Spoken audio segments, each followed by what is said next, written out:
Ozomahtli,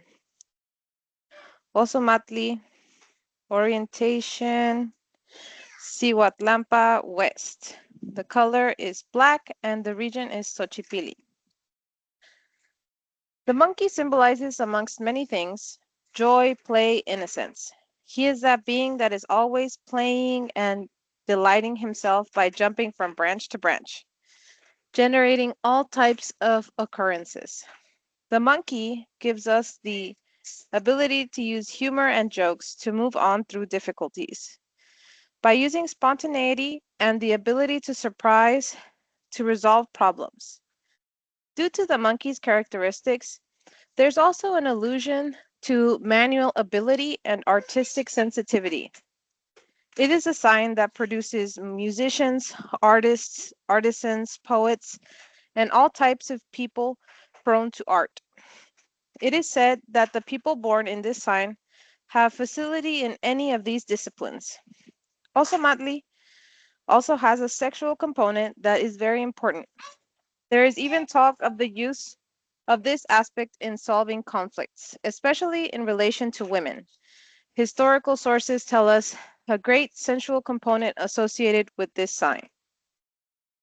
The less positive side of this sign consists of mockery, banality, and lack of respect, which should be avoided during the day and if this is your birth sign. On a different level, it also speaks of fretfulness, irritable, agitated, seething. Because if not harmonized, the energy of Ozomahtli transforms from a playful monkey to a grumpy gorilla. 1 second, he is juggling papayas and bananas. The next, he is launching them to your head. Ozomahtli is a symbol of a being that through play and joy becomes divine. In nature, the monkey is an animal that climbs through the branches in the trees until he reaches the highest one, closest to the sky than any other animal that doesn't fly. This is a lovely metaphor that speaks to us that sometimes in life being serious is a ballast, a material used to weigh down, including when we refer to something so serious as the spiritual path. In reality, the spiritual path doesn't outlaw laughter and joy. Rather, people evidently spiritual are usually also friendly and festive. Carlos Castañeda would say through his characters that a warrior's greatest achievement is being able to laugh all of the time. And in the next slide, it says, in the Mayan zone, bats, chuen, are the signs equivalent to Ozomahtli. It's a sign that is read as thread, representing the thread of destiny or of time that untangles when the world was created. It is said that in Bat's Chuen, all events are written, and that this symbolizes the destiny of each one of us. It is also said that in this sign, union is represented, that of a family, that of a spouse. Those born under this sign are happy, festive, multifaceted people with both physical and mental abilities. Its negative aspects include laziness, irresponsibility, excessive use of sarcasm, and even explosive bad moods. Should I go ahead and do That's the next one, or do you want to take this one? no, go ahead, go ahead. But this is spot on. I'm just saying that right Oh, now. yeah. Does anybody want to add something to that translation? Go ahead. The floor is open. Oh no, no, no. Go ahead, Magnitude. I was just saying because of the explosive bad behaviors. I think it's a good time to also let everyone know the nominating Nemo here is Ozomahtli, and we were discussing how his personality aligns so much with his energy, right? Uh, so yeah, that's one thing to take into account in this class. We have Ozomahtli on the house. You'll never know when I'm Okay. speaking the truth. I'm just kidding. Ozomahtli, the monkey represents the sensuality with which we show ourselves to the people around us. Are we drawing too much attention or are we subtle? It represents the grace by which we are accepted or not in the systems in which we are immersed. It represents both physical and mental agility to be able to interrelate with others, ability to answer, to express oneself and communicate, not just making incoherent noises to get attention or distracting people from something that has meaning. We must follow the honorable path. It shows us how to live with joy, to really enjoy without fooling oneself. That is one of the responsibilities we have on this earth. To be happy with everything you have, to set objectives in realistic timeframes and complete them.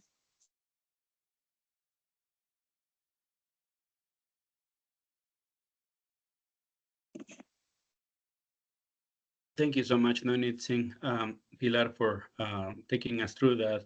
Um, a thing that I want to add about Ozomahtli is we want to, when we're observing the energies, we want to observe the behavior, right? So if you guys can see, I don't know, some videos, a documentary, anything in relationship to monkeys, and you guys will start noticing patterns about the animal as you start, you know, just applying the first exercise of observing, right?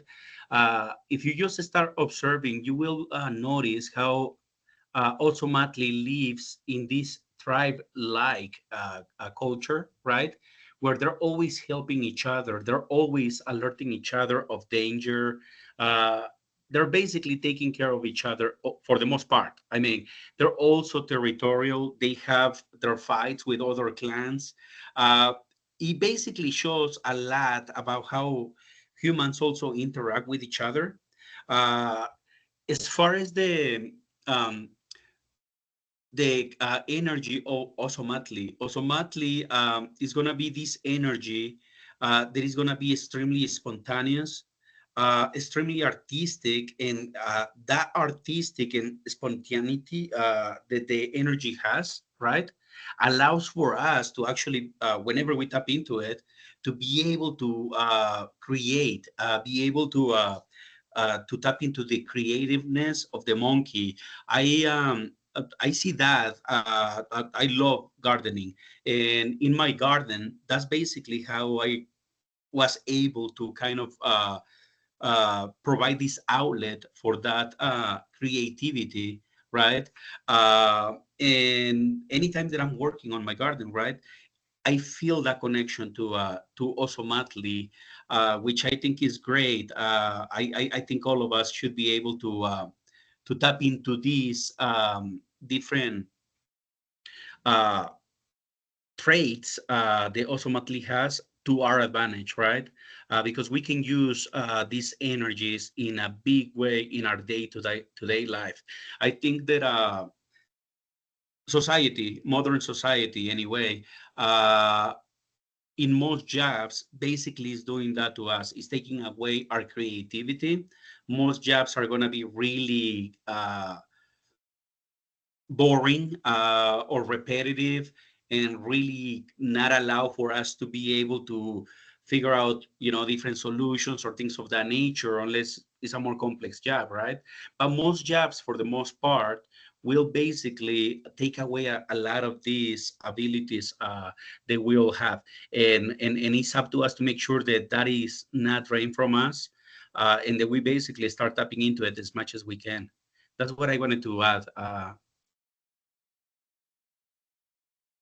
I think we actually read something like that in the Noam Chomsky book, where it was like repetitive tasks, like they like pull away from our ability to create from like an autonomous point because we're not being told what to do. And so being told what to do and doing it repetitively like kills our creativity or something like that. And it truly does, because you see it in modern day, right? You see when you ask people to draw a simple design, and to them, it's an overwhelming burden, a task that will never be able to be accomplished ever because it's not within their scope or their realm. So they give up before even attempting or giving it a shot. And, it's very, very important for us to get into that habit of breaking that, because you don't want to become that one friend that we were young together, we were growing up, and we both said the same thing. We will never be like our parents, and here you are telling your kids the exact same thing your parents were telling you.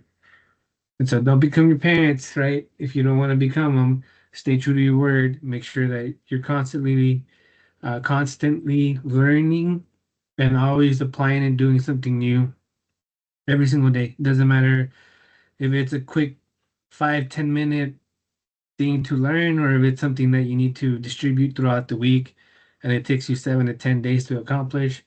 Learn something new. It'll help you stay youthful brain wise, and it'll help you be able to make connections, neural connections within your brain that are very crucial to help you, uh, you know, with memory and being able to recall things. Yeah, I mean, it's just so much information. Anyways, bringing it back to the class. I think it's as simple as like learning the lyrics to like a song that you like. I remember when I first had my son that I struggled to sing out loud because I never thought that I was a singer.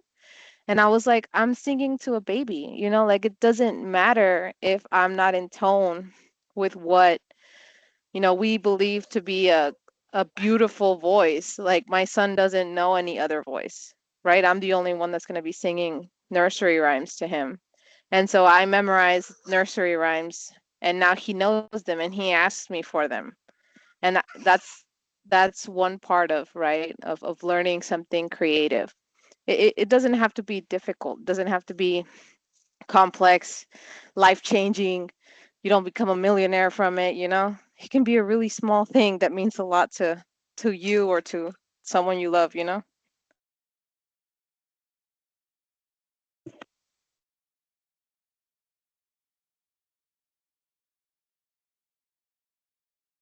No need Nemo, you want to do this one?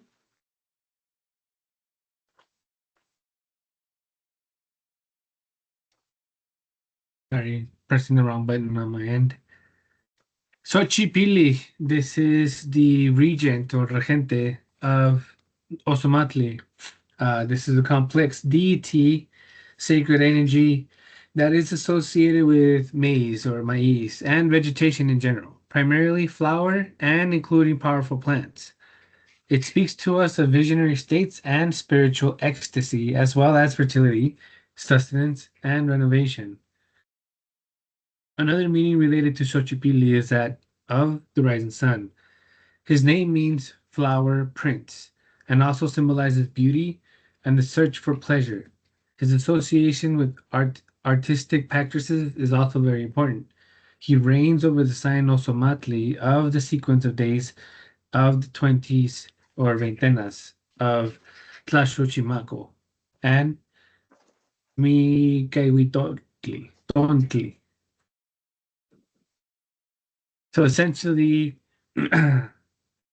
this is where we start getting into the notion of people finally understanding that gender is not truly a concept that was perceived or even thought of before colonization, right? And so when it comes to Xochipilli, it is a deity that speaks about life, right?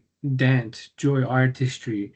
And so when we speak in that sense, the picture that I can bring in mind is um, those big parties, right? Like in the Roman days where they would have those massive orgies or whatever.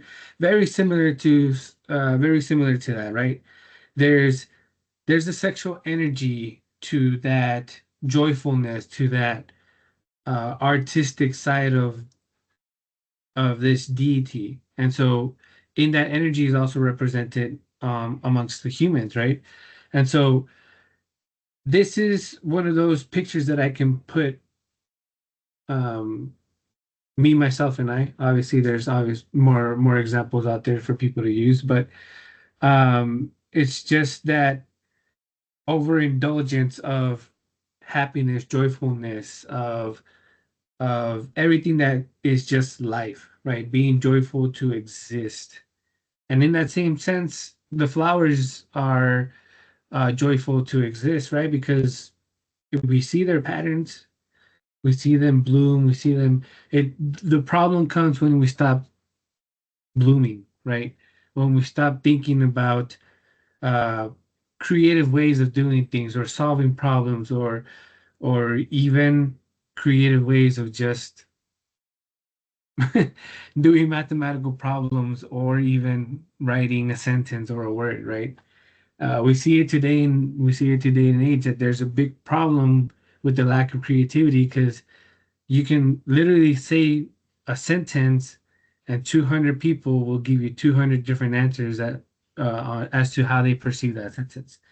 And so it is it is one of those things that gets you thinking if you are not being artistic or practicing that artistic side of you and you're bringing yourself down because you don't have that artistic side, you also must remember that those artists that became famous have invested years of time. And if not genetically, their parents have invested years, decades, almost centuries, right, of information for that child to be able to get to that point. Our ancestors were very creative, so most of us have this side already naturally. We just shut it down or eventually terminate its existence because of our environment or certain situations.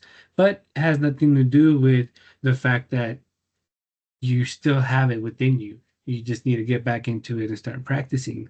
And so it's very important for us to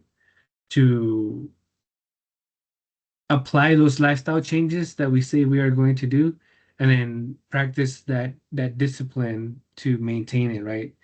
Ozomahtli will do the opposite of that, and so just be cautious when you navigate the energy of Ozomahtli. And what do we mean by navigating the energy of Ozomahtli? Uh, we already in part 11. There's what, nine more parts. We should be done around the end of September-ish. Um, we are getting soon to the deeper parts of the classes, and so I'm going to share a little bit of information that is a little bit more deeper. And so eventually we'll get to that point for us to be able to dive in further, right? And so this is what we mean by giving you that data and information. What's in front of us, just something quick. Otherwise, we'll spend hours, if not days, just talking about this energy. And anybody else would like to add any? I'm pretty sure Atlani. Yes, go Just a ahead. little bit about Xochipilli, because Xochipilli is a huge representation. I don't know if you guys have heard the theory that a lot of people use, saying that the way the men developed was basically via, our ancestors eating mushrooms or some medicinal plant that was able to raise their consciousness. That's basically what Suchipili also represents. It represents sacred medicine. Ayahuasca, bufo, mushrooms, marijuana. Basically, you're going to have a lot of different, or cannabis, I should say. You're going to have a lot of different plants that our elders and our ancestors were fully aware they had the power to raise our consciousness, right? You see it in with the hickory, or a lot of people know it as peyote in northern Mexico, southern Texas, and some of New Mexico, I think, might have some. In Arizona, Sonora, and all of these places have multiple different plants. And these plants, uh, were basically used by our elders in a way to actually do just that, raise the consciousness, be able to travel to to Miklampa in a conscious state, right? Being fully aware, and Xochipilli represents that. So it has this medicinal attribute to it as well, in the way that it helps you raise your um, frequency way, to where you will be able to perceive things that our regular day-to-day mind will not allow us to. So that is also one of the big things about Xochipilli, is basically also related in a big way to medicine. So that's what I wanted to add to that. No needs in Pilar or no needs in Tecpat? I don't have anything else to add for Xochipilli. I think you guys covered enough of it. I don't know if Techbot wants to add anything. He's currently working. She's shaking her head. Listening in today, guys. I have work. It's a busy week. Did you catch that? Yes, next slide. Tieknemitis moya yeklachiwalistli tlayokolistli. Give life to your artistic wisdom. And in this sense, we're talking your spiritual, artistic sense as well, right? Now that we get into the conversation of Ozomahtli and what are the steps that we need to take to kind of practice this energy, the first step to kind of understand is literally do something artistic. I don't care. I don't care if you don't have the voice. I don't care if you can't draw. I don't care if you can't write. I don't care if you can't create something, out of your head to put on paper or anything, right? Just do it. Why? Because that action is going to start making those connections, those neural connections, and then eventually you're going to start getting better at it, right? But the first step is to give life to it. You can't practice the energy of Ozomahtli or even the exercise of Ozomahtli if you can't understand what it means to breathe life into something, right? Um, because essentially Ozomahtli shares uh, the regent with, it has the regent of Xochipilli, who is the flower prince, right? And so, in that same sense, we must also bloom like the flower. Um, and so, give life to your artistic side, please. It's very crucial and important for you to. It'll give you satisfaction to a point where you may even alleviate some of those stressors that you just cannot relieve. Matimakaka shochime wan tlamitilisme. Let's give flowers and wisdom. And so this is what I was talking about when we say, this sense of flower. The sense of flower is life, right? Seed turns to, stem goes into flower, flower blooms, and then it's completed its cycle and repeats, right? Same thing with us. There are certain cycles that we must present in order for something to have life. And what I mean by that, well, let's take, for example, the people who do not like to present in front of public or talk in front of or speak in front of public, right?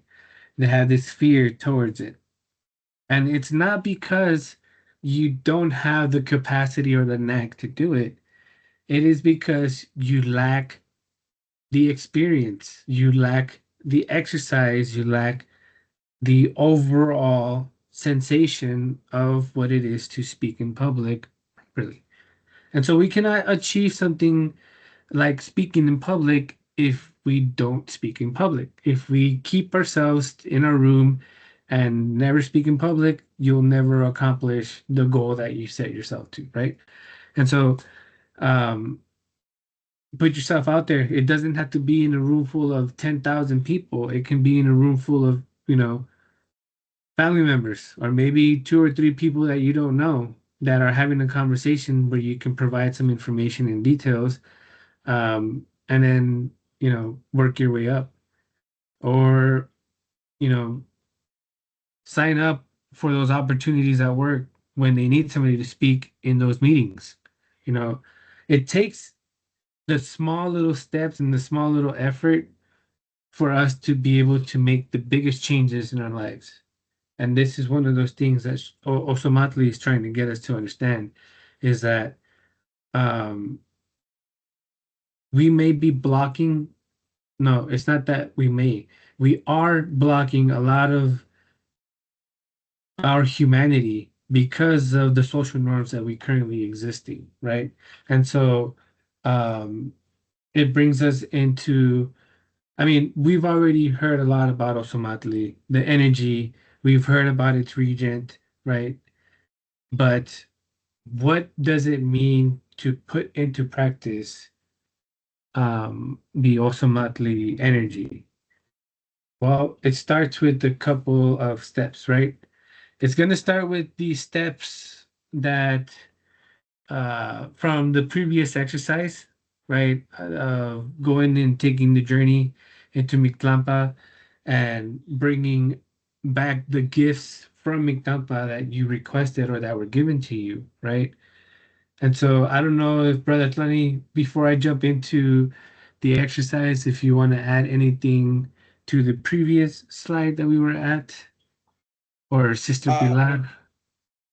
the only thing that I would want to add here is on the image, we see the fish. We see that person there fishing, right? I don't know if we mentioned this in class before, but fish is one of the best meals that we can have after doing exercises.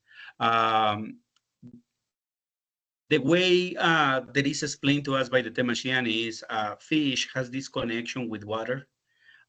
We are water, basically, and it allows for us to re-energize ourselves really quickly. So anytime that you guys feel a little bit of fatigue due to some exercises, you definitely want to, hopefully, go and get some fish and enjoy it because it'll definitely help you. Yeah, and Temacheni usually recommends it without salt. So that's another Correct. thing to add. Something that I wanted to add about the conversation or the slide. I remember that the Masjeni yelled when he went over this. He basically said that like sometimes we don't know what kind of creative art or stuff we could do because like nobody in our family does it. And so he brings up the fact that we carry with us 7 generations, and someone in there was an artist, then you can call to that and you can find that on a trip to Mictlan. um, Speaking to your ancestors, you can find a way to connect with some kind of traditional artistic outlet. And he I forgot what it's called in English, but he like whittles, I think, wood. Is that the right word, guys? I don't know. But it's like making figurines out of wood, and he paints on like clay pots and stuff.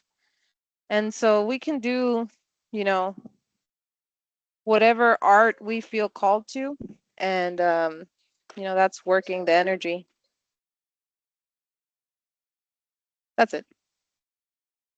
So to that, if you guys don't mind, let me add something. So this little clay pot was made by the Temachtiani. He offered it to me as a gift, and it holds his energy, which is great. I love it. It has a lot of value to me. But what our elders used to think of as art was really deep. It wasn't just this little clay pot, right? Uh, this clay pot basically holds the four different elements. It has the earth, it has the water that went into creating the clay. It has the wind that allow for it to dry, and it also has the heat, the fire uh, that it was cooked on, right? So things like that, right, back there are not just simple little things that people do to make money to survive. These things have a lot of meaning behind them uh, to our elders because they hold uh, sacred energies in a lot of different ways, right? When an elder is working with the earth, they're not working with the earth the same way that I would as a landscaper, right? They have a different view of what it is that they're doing. And, the painting aspect of it, that is also something that basically just reinforces that, right? You being able to be this artist, whether it's in poetry or anything really. And like Noenicin Pilar said, we all have it. There's really, you cannot really say you don't have it. All of us have it in our DNA. So we just have to tap into it. That's what I wanted to add. That's what I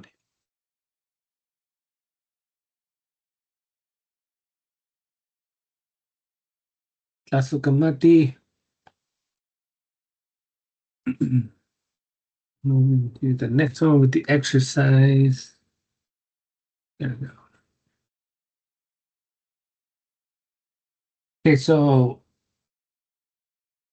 from the previous exercise, we are going to move on to the exercise of Ozomahtli by bringing forth those gifts, right? And we need to present them, right? One thing that is or may not be very common knowledge or information that is freely um, accessible. I'm pretty sure some of you heard a couple of excerpts here and there on TikTok about how giving the indigenous people were, and they really didn't hold any ties to materialistic things. And this is part of that, right? We don't want to hoard the gifts that were given to us because eventually those are going to be gifts for other people. And so you must present those gifts, right? Presented to everybody.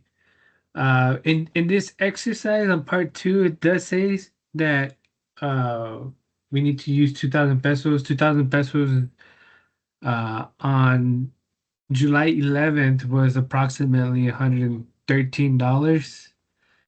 And so you'll use that money to buy the necessary supplies for this exercise. And you are only going to stick with the 2,000 pesos, right? That's your budget, that's your goal, that's your limit. And you're going to try and accomplish getting everything with that. Of course, if you can't, then you most definitely are able to buy the rest of the items. But the goal is to try and accomplish attaining all these items with this amount of money. And so um, it's crucial. Step number three, it's crucial for us to get to know the energies that will kind of govern our path, be our guiders in a way, right? When we go into this journey, because each has their own way of presenting information or even giving you gifts, right? And it is, yeah, it's important for you to know those regents or energies that you will be walking alongside with during this trip. And so getting to know who those regents are, right? I mean, first and foremost, it's going to require you to get a tonal. And so um, the tonal comes with an exercise for you to go through with it successfully 100%. And it will give you even a name for you to walk amongst your siblings by, right? And so it's a very crucial exercise for us to um, take into consideration, right? I know that there are, services and devices and even calculators out there to give us details and information like that, but don't use that as, um, you know, that's the set way and I don't have to worry about anything, because no, you have to be presented, right? When the children were born, the handmaiden would present the child, right? And then they would speak to the child, and whether it was a boy or girl, there was a certain statement that was made. And so they were welcomed by this person to this existence because that was their job, right? And in the same concept, we also need to take the seriousness of that when we are taking a journey to Mictlan. Why? Because it is, I mean, we covered in the last class, you can bring, um, you can attract, not bring, you can attract some energies that like your energy and they like to stick around and never leave, right? Or those that like your energy and they will start consuming it and you will feel drained. Anyways, uh, get to know your energies, right? It's going to be very crucial because the more you get to know them, the more they know you, the better the walk is going to be, right? You don't just go out on a date and start walking with somebody in a dark alley somewhere without even getting to know that person, right? Same thing with these deities and energies. They're going to be like you and I. They're going to need to get to know us and then walk amongst those hard paths and difficult paths. Anyways, bringing it back to the exercise, um, this was supposed to be for last week, and we obviously didn't have the class, but uh, says here to present the offering before the circle of elders. Ah, I forgot to take this part out. This was Temachtilli is gonna be bringing, or at this time, was gonna be bringing some things to the elders, and so don't worry about step number 4. Apologies for that. Um, okay, so yes, the 5 companions after you present your gift, and after you get to know your energy, and after you you know buy your necessary resources, you're gonna then select 5 people to whom you're gonna give an offering, right? And the offering can be anything from energy to physical items to monetary value to even financial assistance. Whatever it is that you are going to give as an offering, that is what you are going to give, right? But you must do it with 5 different people.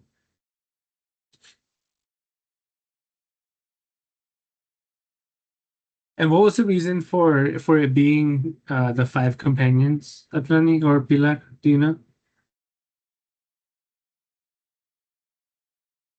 So the our elders basically hold this belief. The things are energy, right?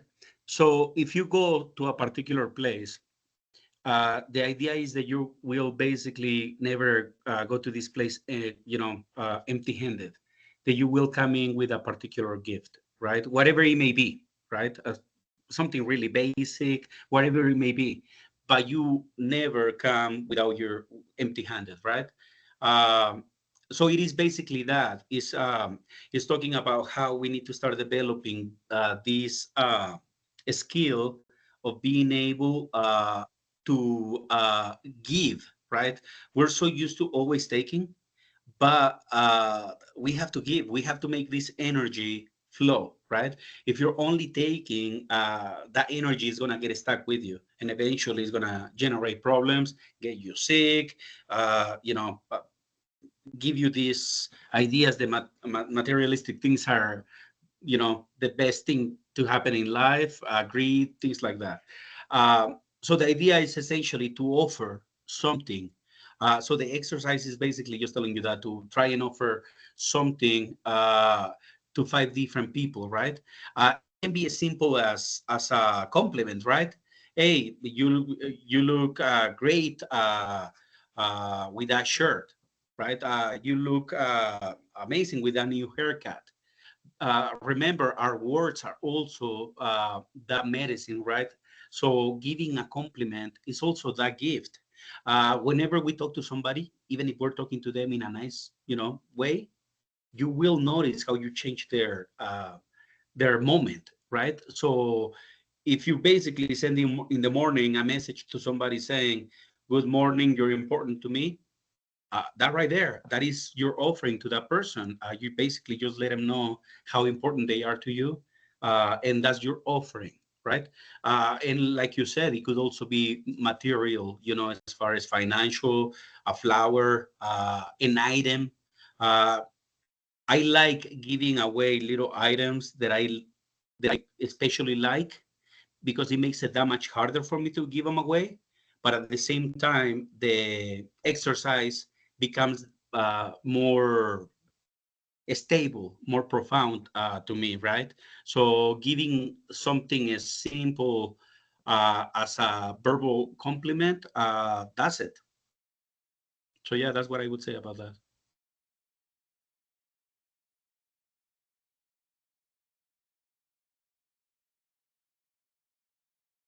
I think you're muted, no anything. I just wanted to see if Pilar had anything to add. Look, Nitin, do you have anything else to add? Sounds like a no.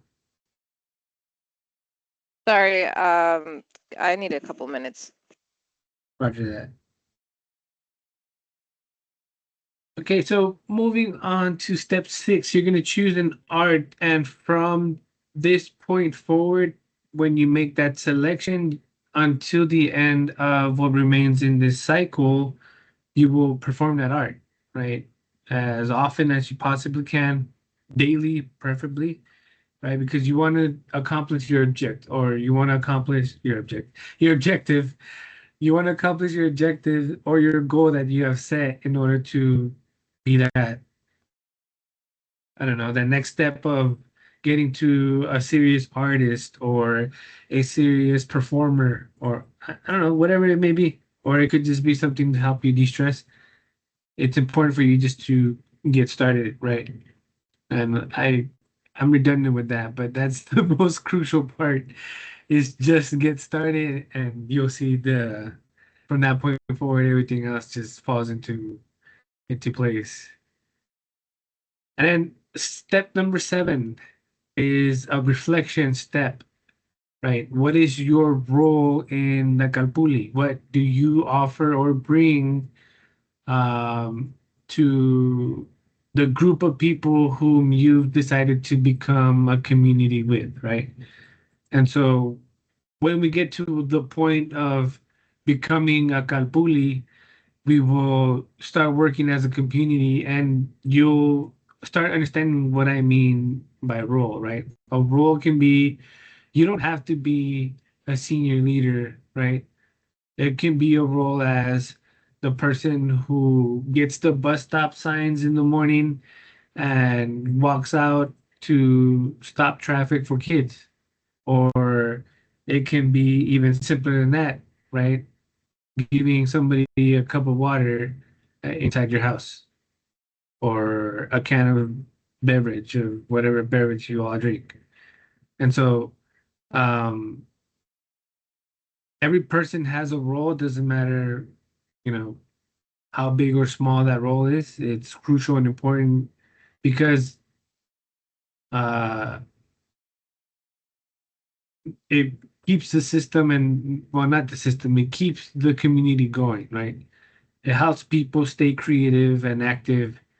And the information that I was going to share with you all earlier about some of the insider details, we've already shared it before, but you can practice different energies. You can go and exist in this life as an energy that is not your tonal, right? The important thing is don't forget your tonal because that's who you truly are. But if, for example, like me, you exemplify an energy that's not your tonal, then you are more than welcome to do so. But you don't just exist in that tonal because you think it's cool. No, you exist in that tonal because you're trying to get to know yourself. You're trying to get to know that tonal. You're trying to get to know the energy of the tonal. You're trying to get, I mean, you're just trying to put yourself in the shoes of Ozomahtli. So that way you can know what it is to exist in that energy. And so, um,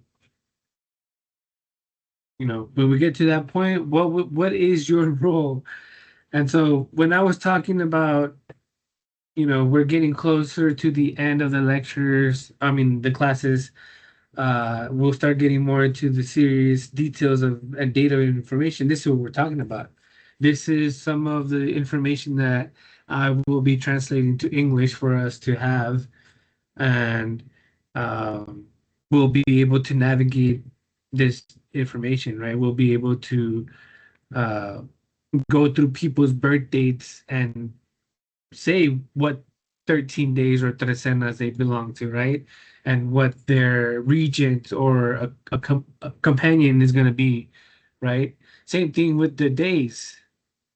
Each day has its own accompanying regent or sacred energy. And so, um, I forgot what I was going to say about this. Anyways, Brother Tlani or Sister Pilar, do you all have anything to add for this slide? I think it's hard to really talk about this slide just because it's a lot of information that we haven't talked about as far as like the companions to the signs and the trecenas. But it's like you said, right? We can choose to vibrate with whatever sign we want. Um, or we can use the one that we were born in. But everybody has a little bit of everything. And it could be in a different part of your tonal reading, like not just the day, but in the hour or in the veintena, the trecena, the year. There are a lot of aspects that include different signs, and they're what make up the individual person. And I think yeah, at this point, like a tonali reading is a lot more helpful to reference. I look at mine probably like once a day, just trying to figure out what each one means. Sometimes I think of something and I'm just like, wait, what was that? And it'll get easier once we know the names and we recognize the regions of different signs and stuff. There was a point about what we were talking about earlier that I didn't get a chance to talk about, and it was about the allowing energy to flow. And I just wanted to, reiterate the importance of that. Um, Sometimes we feel bad if people give us something or we don't want to accept things, and it's a hindrance to our development, to the other person's development. And recently, I had a recently I've been getting counseling from a friend of a friend who know my particular situation, and so she didn't really want to accept any kind of form of payment. And so when I told her about, like, don't think of it as payment, think of it as a gift. And that's something that we learned, that you have to receive the gifts so that things can flow. She said that it really stuck to her, and when we talked about it the next time, um She was like, I think we can apply this to even like our words. And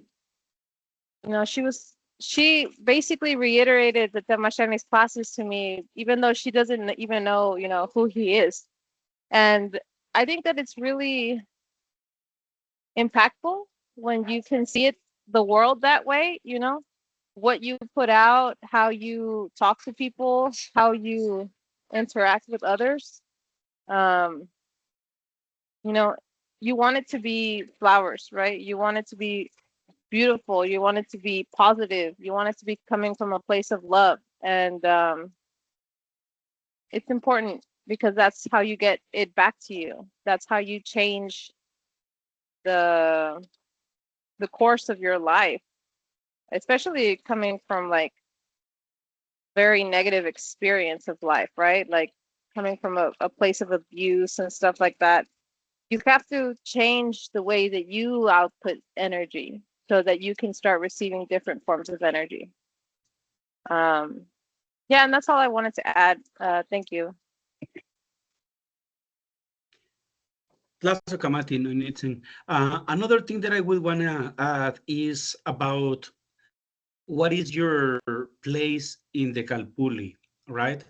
What is the Kalpuli? The Kalpuli is basically this group of people that band together uh, in the pursuit of knowledge, right? And that's essentially what we're doing tonight.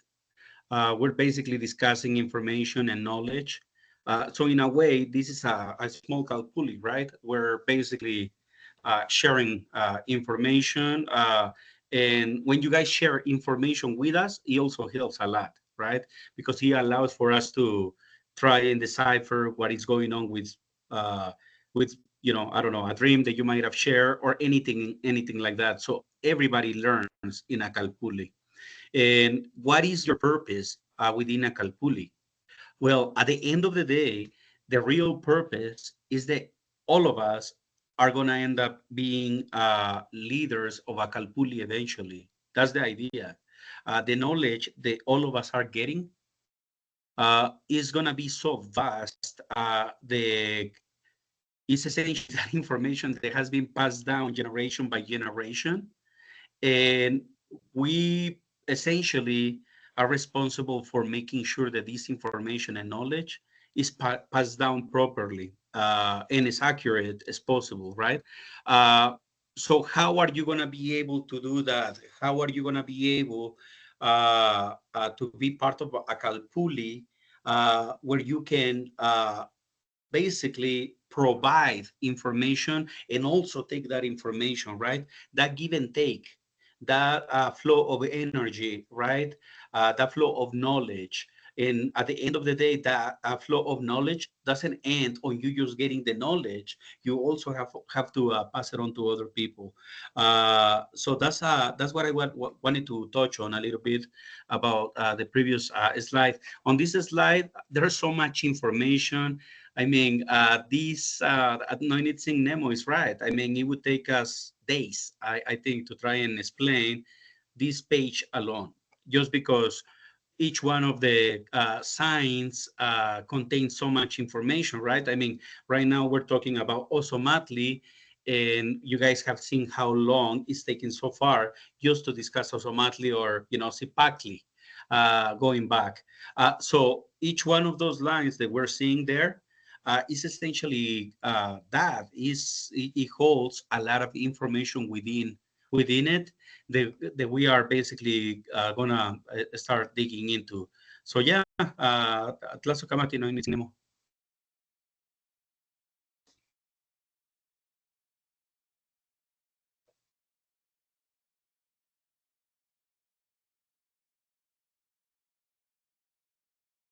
Brother Tani, would you like to walk us through the images?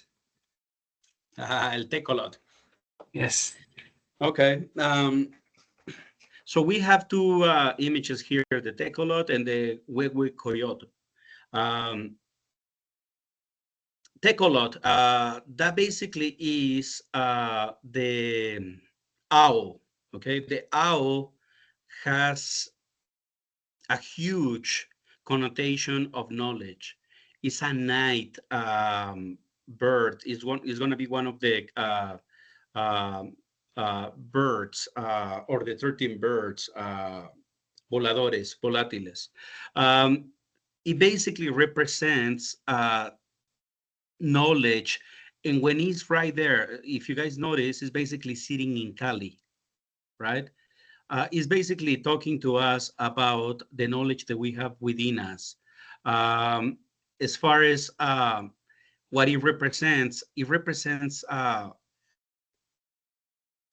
the Nahual. Basically, it represents the pursuit of knowledge at the deepest level. The Calpulis, the elders Calpulis name is Huehuetecolot, okay? And that is basically the ancient word for elder people of knowledge, right? So that in its, that particular um, slide basically is portraying that. Right below there, we will also be able to see Tepeyolotli, the ocelot there. And we will see how is basically surrounded by tech pack, right? Those little knives that you see in the body, right? It's essentially talking to us about that travel within ourselves, going inside, and being able to basically gather our knowledge, be able to raise our consciousness in a lot of different ways. To the right, we see Huehuecolot, okay? Huehuecoyot is basically the elder coyote, okay? Uh, it basically has this connotation of also a lot of knowledge. A lot of people think it's knowledge in the bad sense, right? The knowledge that is not supposed to be used in a really proactive way, because generally it's going to be knowledge used for bad, right? But going back to the same thing, right? What is bad is this concept that is created by what we consider now to be good or bad, but it's basically it's a really weird concept that our elders didn't really have. Um, there you will also see that person that is painted in red. Whenever you guys see a person painted in red or the color red, it really is telling you that that person is completely full of energy, right? So that person is essentially energized right now. Uh, to the left, you'll see Quispalin, right? That change is basically generating that change within the body. Above there, I believe I believe that's Cuautli. And that's essentially how you're gonna be able to start seeing a lot of these different pictures, right? If we want to call them that. But this is basically transmitting a lot of knowledge, or is basically telling us that we have to travel to ourselves, inside of us, to be able to actually reach that level of knowledge, reach those skills of the eagle in the Wewe Coyote, right? Wewe Coyote and the Tecolot are energies that we will come across more and more just because of their relevance to the cosmological vision that we're basically looking at here.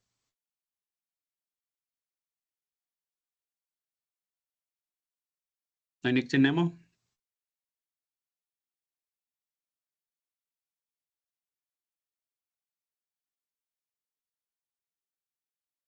So the word coyote, coyote, is represented obviously by the section here, but Wewe is what gives that.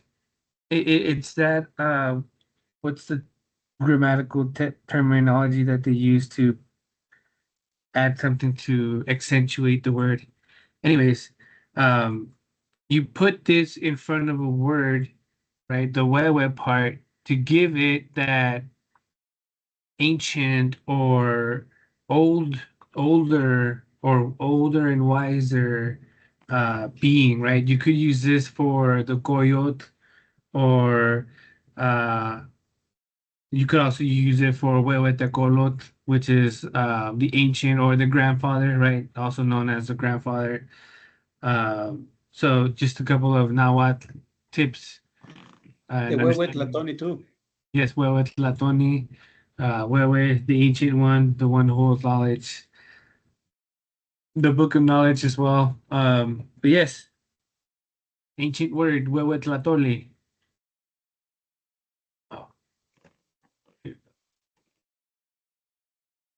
so this is one of my favorite exercises because I do this more frequently than just on one day or just for an exercise, right? We're gonna fast, and it's not a fasting of food, it's a fasting of sadness, discouragement, negativity, and you're gonna want to enhance your creativity. You're gonna want to see life in a completely positive attitude, and you're gonna walk that lifestyle for this exercise, right? Uh, You're going to want to share actions, emotions, feelings, work, words with the best creativity that you possibly can. What does this mean? This means that, um, for example, if you make a living selling jewelry and you make jewelry, you're gonna put in your best foot forward, right? Uh, if you just work for a corporation and you really don't like your job, you're gonna work for that entire day, right? You're gonna put in that effort, that work for that entire day. Um, if you have any type of communication or conversation with anyone, you're gonna use the best verbiage that you have possible, and you're gonna, speak flower so that others can receive those flowers. Why? Because you also gift flowers, right? So the word can also be a gift. Upon waking, you're going to want to look at yourself in the mirror and get ready, transform, analyzing how to enjoy the day with the attitude of Ozomahtli. Okay. So you're gonna wake up in good, and you're gonna put yourself instantly in this good spirit, positive mindset without, oh, I'm gonna snooze the alarm, without the, I'm gonna, go back and take a five minute nap. None of that. Just do it, get up, get in that positive emotion, and then start getting ready in that positive emotion so that you can start radiating that energy, right? And when you look at yourself in the mirror, what is it that you're doing? Well, not only are you observing the person who represents you, right, in the physical form, you are also seeing a side of you that you may not have seen. You may look at yourself a little bit different and be like, you know what? I do look good. Or, you know what? I do have a nice smile. Or, you know what? I do have nice eyes. You're going to start noticing those small little details and fall in love with yourself. Um, and then just start analyzing, right? You don't want to plan the day, but you want to analyze how you are going to enjoy the day with this positive, vibrant, full of energy, full of happiness tonal. And because that's essentially getting you into what it is to be an Ozomahtli. And then you're going to make an amulet with your own hands, right? An amulet can be a necklace, it can be literally an amulet. And you're going to empower it. How do we empower it? Brother Tlani, would you like to share with us the empowerment part? Wow. So there's a lot of different ways to empower an amulet, right? The first thing, if you purchase it from somebody else, you want to cleanse it, right? You want to clean it is basically by um, varying it if you can. I do it for 13 days. Um, and then once you basically take the amulet back, the way that I empower mine is I use Copal. I use Copal pretty much on as many things as I can, right? Um, I basically try to do a prayer, and essentially I cleanse my amulet, whatever it may be. And that's basically what I do. I just it's not, I don't do a whole ceremony. It's not extremely complex. When I have had amulets empowered also, I've done it by, going to temazcales or different ceremonies where a lot of objects are basically put in a small altar that is created. Uh, and once you're done with the ceremony, after you've done a lot of the different plegarias, a lot of the different prayers, that is basically meant to empower a lot of the devices that you have. The devices that I sent over to Noinitzin Pilar and Noinitzin Nemo and Noinitzin TechPad, those were basically empowered in Mexico on a ceremony that we did. So that's basically how I do it myself. So yeah.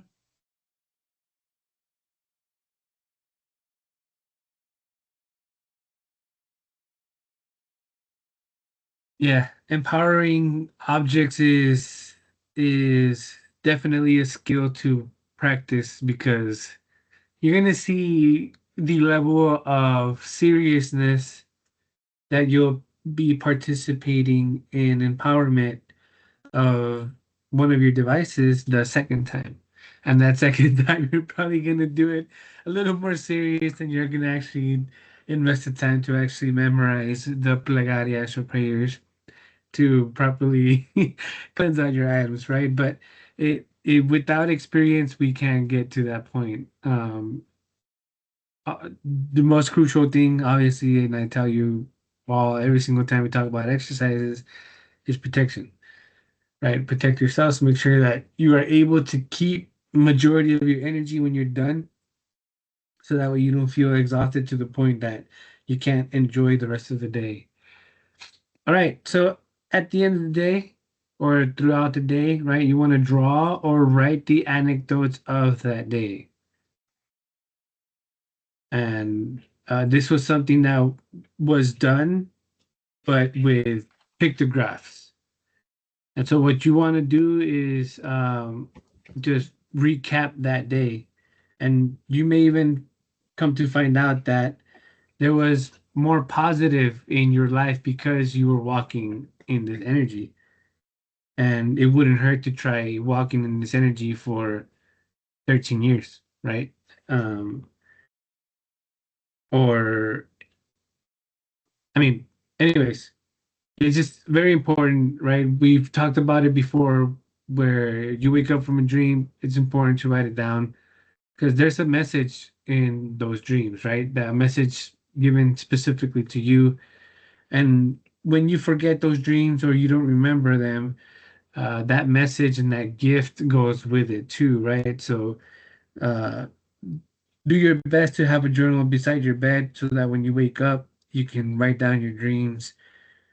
And you never know, one day you'll be looking into it and it'll be giving you information pertaining to a question that you had and you've been waiting for an answer and it was there the whole entire time, right? But we wouldn't know that unless we wrote down what that dream was. So do yourself a favor, save yourself the headache of waiting another 13 years before getting another dream that will give you the answer that was supposed to have been given to you 13 years earlier, right? And so, uh, Sister Pilar, would you like to add anything else to the exercises that we just discussed, or this exercise? Um, let's see. For the first one,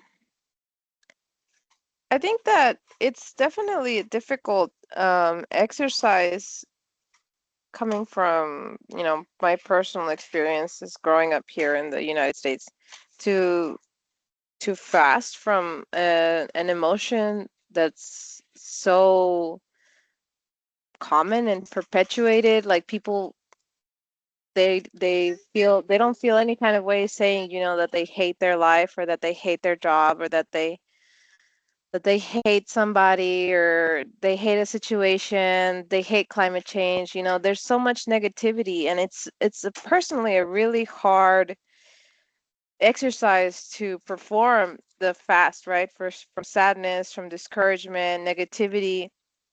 But after you do it a couple of times, it's it feels so releasing. Like, it feels so peaceful, to not be affected by others. It like reinforces your strength in yourself, your aquí está la pelota, papá. Ten.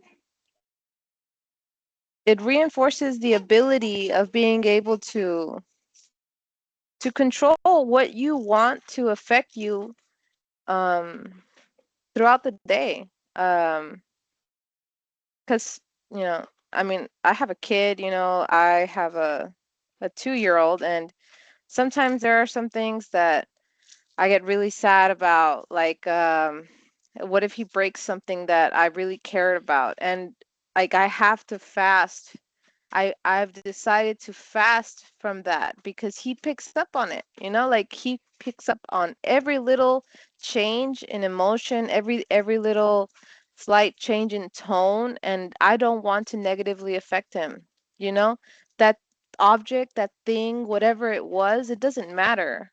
It doesn't matter because it was just a thing, and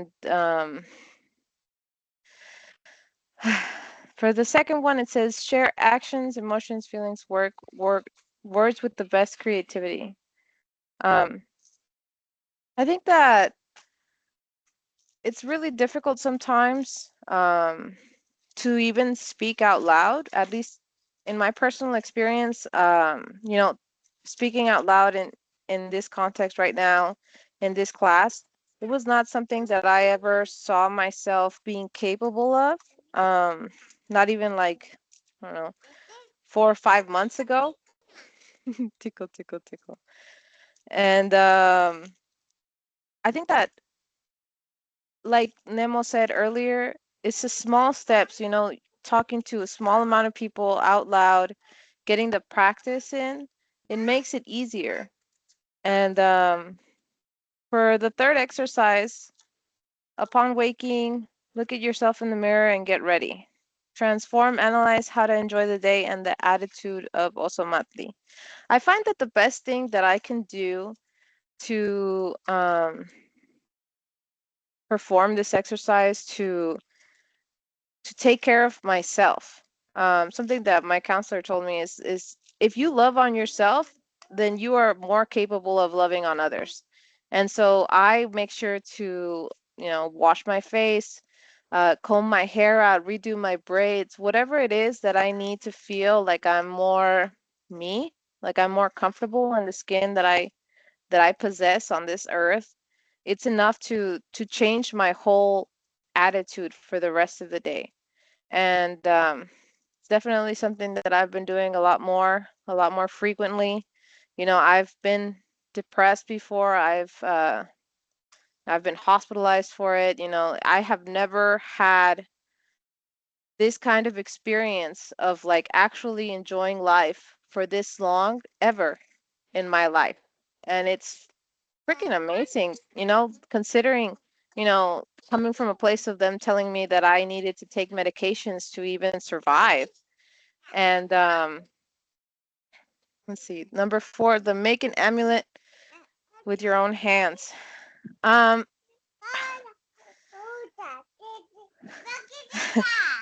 I think that it's hard for us sometimes to think that the stuff that we make is beautiful, but even if it's just a stone, tied with some string on a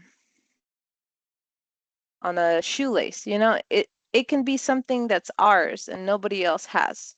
And that is beautiful. And we can empower that.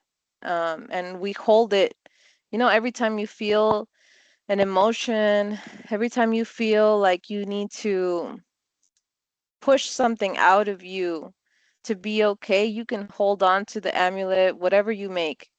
You can make an earring, a bracelet, you can make a lanyard, you can make anything, and it will help you transmute the energy. Um, and it doesn't have to be expensive, right? It can be really simple. It can be just a little rock, that you found somewhere special. And for the fifth, no, wait, yeah, the fifth one, it says draw or write the anecdotes of the day. The elders turned them into stories. So Temasheni's example for that one, he talks about how when the elders share like a parable or a story, it usually goes like, there once was a man who had to go out and do this ceremony, and he walked out into the field and he saw or he heard all these voices, you know laughing at him or judging him, and he didn't care. He kept going and he completed his duty, and then he went home, and later in life he was much more courageous as a person. And so Tamasheni says, like they didn't just pull that story out of nowhere. Like it usually comes from a personal experience that they turn into an anecdote that they can then use as a lesson. And so that's why we're being encouraged to write our story, because in our story we will have anecdotes that we can share, anecdotes that we don't have to claim, as our personal experiences, but that still share a lesson. And yeah, I think that's all I have to share for this slide. Trasokamati nagnitin.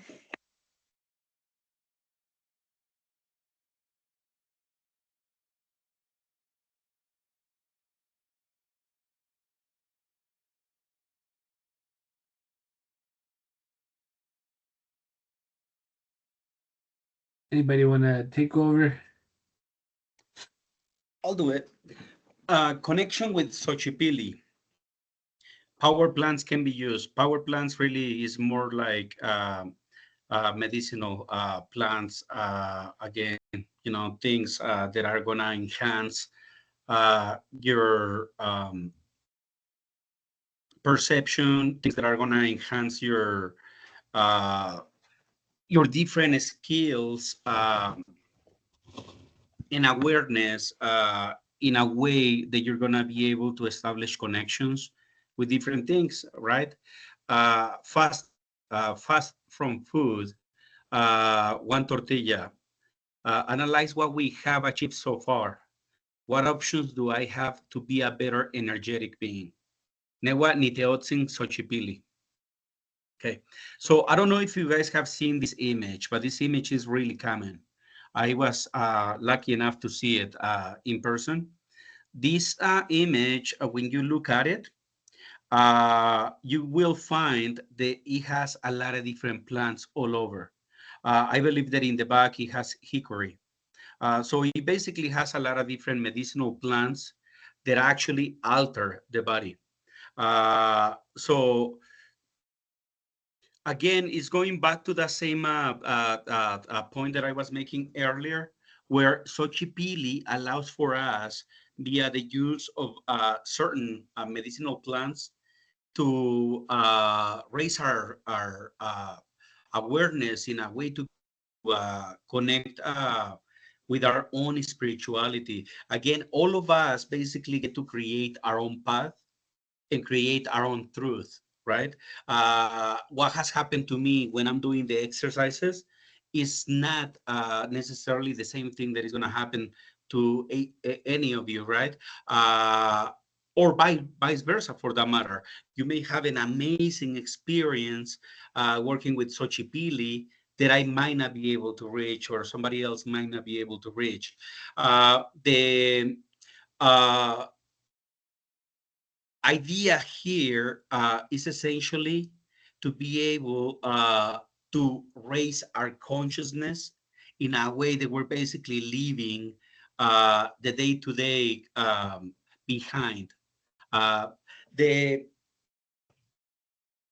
the way that I look at this particular exercise with Xochipilli and with Ozomahtli is that really although we have to take this extremely seriously, we also have to be able to laugh at ourselves because we are basically in a learning process and we can take this extremely seriously, but we cannot forget to understand the fact that we have to have fun, right?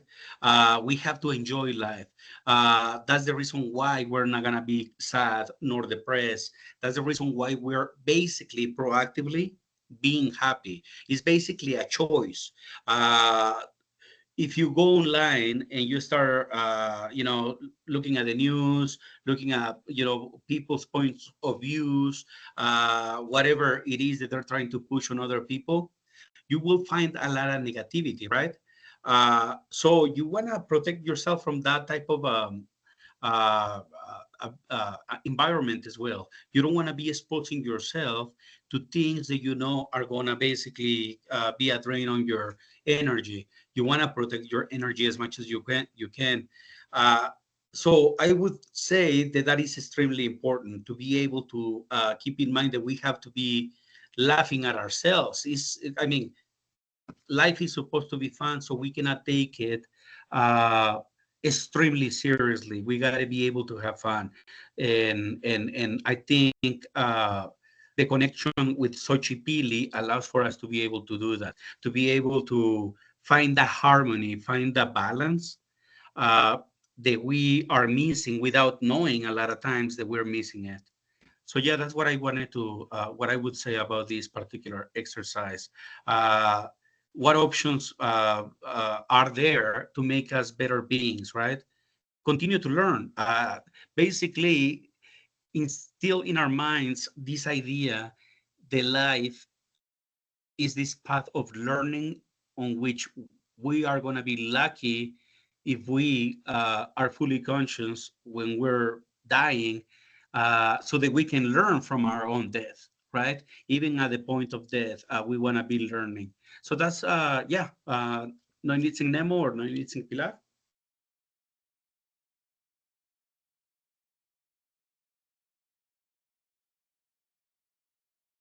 You can go ahead, Pilar, if you have anything to add.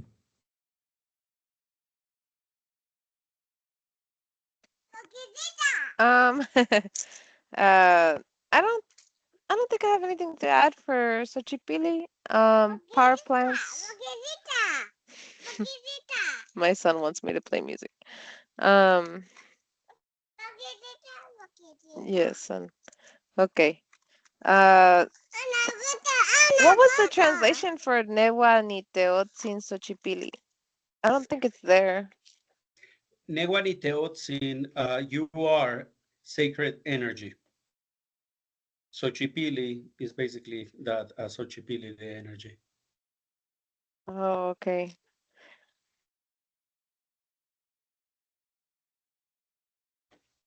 No, I don't have anything to add. Thank you for translating that.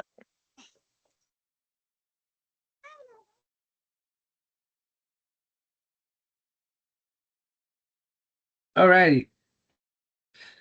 Noe Yitatsin Xochipilli.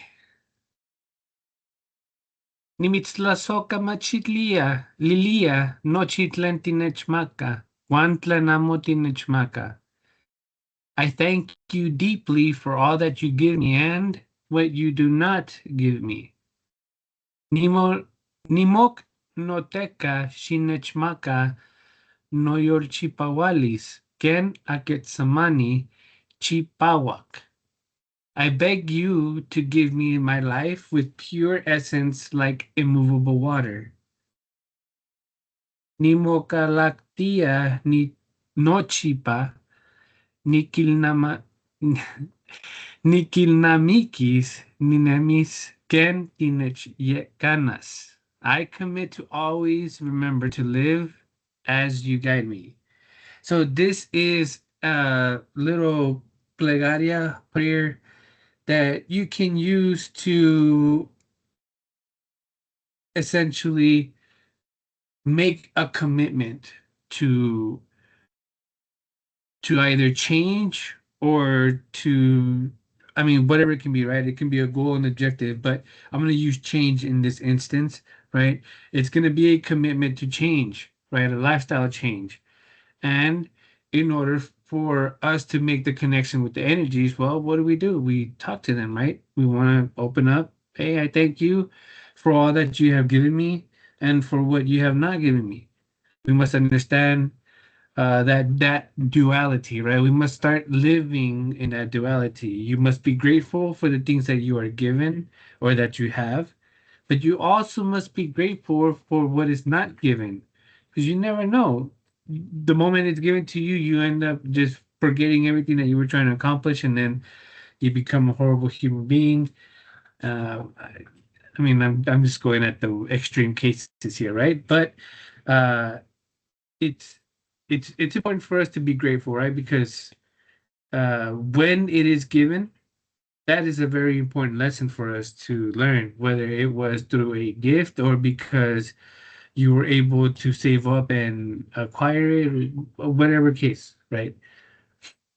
Be grateful for what you do not have and what you are not given. So you want to be asking them, right? Or in this case, Xochipilli, um, to give the pure essence of life, right? And the pure essence of life is essentially that of water that is not movable or immovable water, right? What does that mean? Well, immovable water means that uh, I'm going to take the dams that were placed in some of the rivers as an example. Well, when those dams started to do their jobs and fill up some of those lakes, the amount of pressure that it takes to hold that water, in some instances, was greater than the ability of humans to create that wall. And so that amount of pressure can help you break some of those obstacles that are causing a dam in your path, right? Or are bottlenecking your abilities and skill sets, and you're able to finally like break through and move forward. That is what it means to request that life of movable water. Um, and when you make the commitment, right? You're gonna make the commitment. You're gonna make the commitment to live as you are being guided, right? The commitment to live as I am being guided by these sacred energies. And you will definitely know the guide, right? You will know the path. Um, the first steps is to get to the point to know these energies, right? Sometimes it can take years to get to know them, right? But the ones that you are closely associated with may take you hours or days to get to know. The fact remains is that they will eventually start guiding you, and you must trust in them, and you must live the path that they are guiding you towards, right? Brother Tani or Sister Pilar, do you all have anything more to add to this? No, anything, Pilar, go ahead.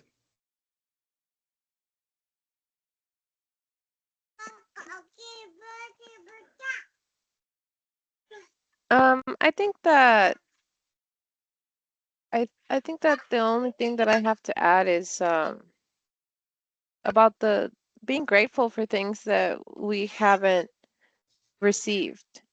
Um, I think that sometimes we grow up and we learn to survive and exist in a place of lack.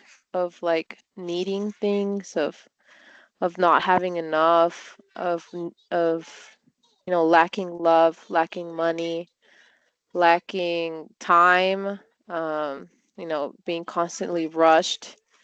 Um, and it's life changing to start being grateful for the stuff that we don't have. Um, I think of like lottery winners.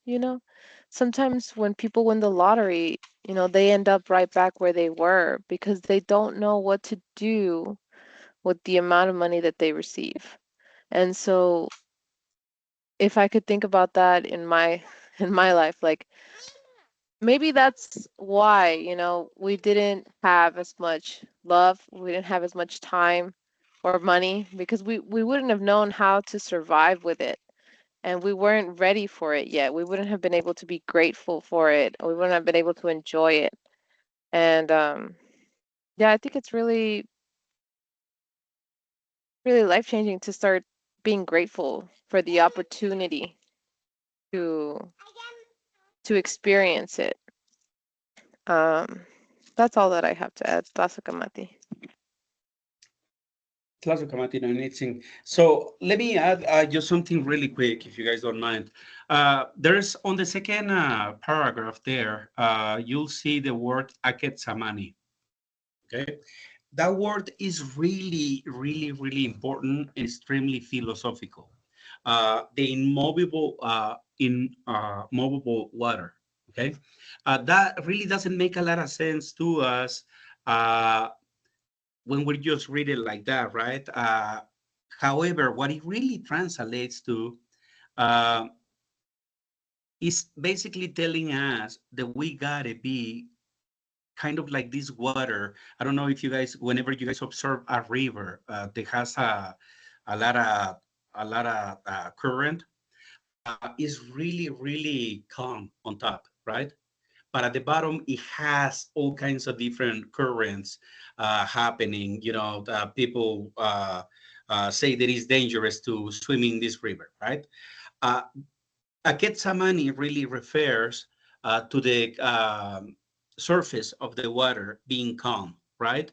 And that's essentially the teaching behind this, that we got to be able to keep our cool, our calm, our composure, right? In every situation, because a person that is not calm and composed will react, right? You don't want to, if somebody upsets you, you don't want to show the fact that you're upset. If somebody, does something negative, you don't want to reflect that. Although you may have multiple emotions inside, right? You want to keep calm. You want to basically gather yourself and essentially take control of yourself by not allowing anyone else to disrupt your aketsamani, right? Your calm, your tranquility. So that's what I wanted to say. Tlaxcamati no initzin.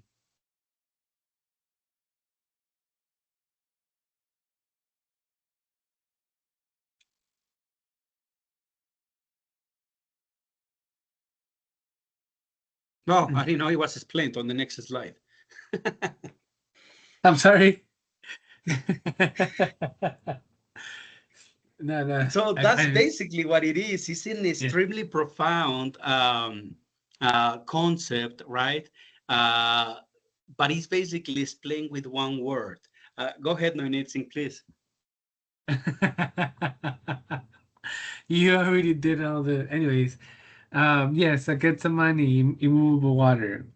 Thank you, brother. Yes, the surface of the water remains calm while underneath the current, and there's a lot of ruckus, right? Underneath that calmness.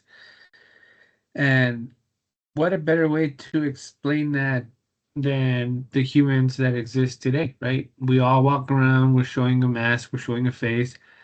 But under that, there's a bunch of ruckus, right? I got bills to pay, or I'm running late on something, I owe something, or whatever the case may be, right? My kids are sick, my dog is sick, whatever. There's gonna be turmoil underneath that calm looking individual. And so we must understand that potential of energy that is being I forgot the word, that's being stored, right? And when you store a large amount of energy, think about it in the sense of walking with socks on carpet and you go to reach the doorknob. What happens? There's a shock, right? There's going to be an explosion of energy and it's going to go everywhere. Well, we must reel it in before we let that explosion of energy out, because we want to make sure that we use it properly. And what best way is through exercise, right? So get the money gets broken down into its components, right? A gets, or getsa, sorry, getsa, and then money. Okay, I get the money. A comes from water. At, so the possessive, the possession of water in this verb or in this word, right, removes the TL, so we remain with this letter A. And this letter A is this leading one over here. So water, getsa, means to stand up. Money, without moving or to be still, right? So I get some money, uh, or in this case, Niol ya Ocello get some money. I have an immovable life. Yola gets some money, or if those don't understand what that Yol part, it's from Yoli, life, to exist, right? So this Yol part at the beginning or this Yol part at the end back here are the verbiage of life. So that's why we see life and life. Anyways, Yola gets some money and immovable life. Tonala gets some money and immovable energy. Nawala gets some money and immovable spirit. So you get a little Nawat course with this class. And so, Brother Atlani, anything else you'd like to add before we move forward? The only thing that I would want to touch on here is basically the way that a simple word, right, has so much meaning in the Nahuatl language. It's basically what we originally meant by you have to start from zero, right? Because what we're learning here is essentially the with one word our elders were able to basically explain an extremely deep philosophical concept, right? And I think the Anointing Nemo, Anointing Pilar, and I, Anointing Techpad are kind of leading a lot of the table from the meaning of the word, just because, we're not fluent speakers of the language just yet. But it's basically the fact that this is explained to us by the Temachtiani in a way, in the way that he has, right? That he explains the philosophy behind it using as much Spanish as he can to be able to do that. Uh, Basically tells us how lacking our language, both Spanish and English, are compared to some other languages. They are more profound when it comes to speaking from the heart, basically, having more meaning behind the words and putting words together. They make much better sense than we do. That's the only thing that I wanted to add. Tlaxcamati. Pilar? No, I don't have anything to add. Thank you. Excellent. So, Tewatsin Titlamatini, you are wise, right? You are the one that gets to dictate whether you want to live a life bitter or a life of enjoyment, right?